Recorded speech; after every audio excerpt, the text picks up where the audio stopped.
Well, considering I've been on YouTube for a little while, I figured now's as good a time as any for a rant video. I don't really usually rant about stuff, but a lot of this would be tongue-in-cheek.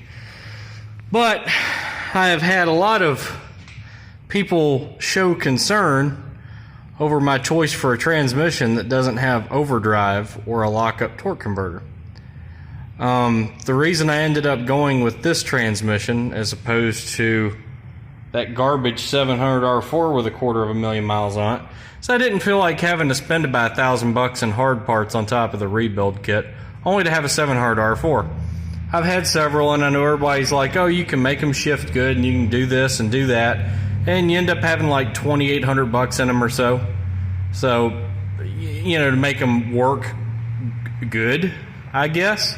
I've never cared for how they shift. I've never cared for the lockup converter, how it just sucks the engine down and hunts when you're driving around town, and you know.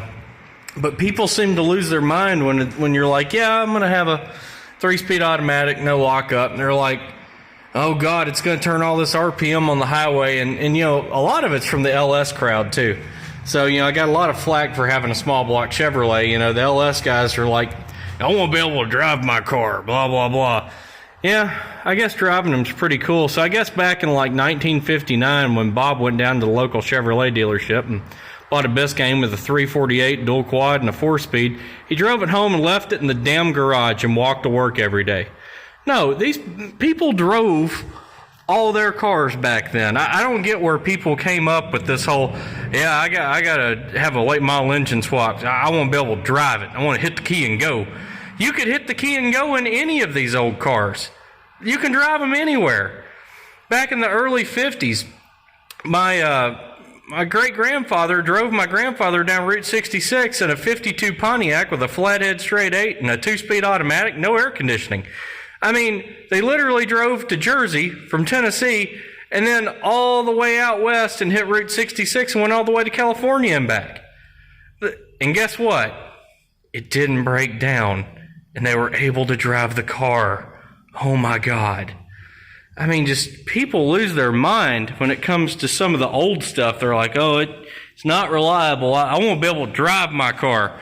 Well, buddy, you can drive them with any of the technology. I mean, you could drive a Model T if you wanted. Now, that's probably getting along the lines of slightly impractical just because of modern traffic. But most anything with technologies from the late 1940s and up, I promise, it's plenty drivable. And so people are like, you know, telling me, for instance, with this transmission, they're like, oh, it's going to turn a lot of RPM. Well, yeah, going by the math of the 321 gear and a 27-inch tall rear tire, this thing's going to be turning 3,000 RPM at 75 miles an hour. And you know what they did 35, 40 years ago? They turned 3,000 RPM going down the interstate, and it never hurt them. Does it cause premature engine wear? Maybe. But, you know, a lot of the same people, not all, but a lot of the same people that will absolutely regurgitate that same thing, you know, it spins the motor's guts out. These guys have overdrive, and they want to go 90, 95 on I-65 towards Franklin here in Tennessee, like all the modern traffic, and guess what? They're turning 2,800 to 3,000 RPM at 90 miles an hour. I am totally content driving my stuff the speed limit to a racetrack. I don't have to cruise it at 130 miles an hour down the highway with the AC on. I'm sure it'll be just fine with the 25, 45, 55, and 75 mile an hour speed limits that are posted in the constitutional United States. More than enough. But hopefully I didn't ruffle any feathers, but I felt it had to be said. Y'all have a good Sunday.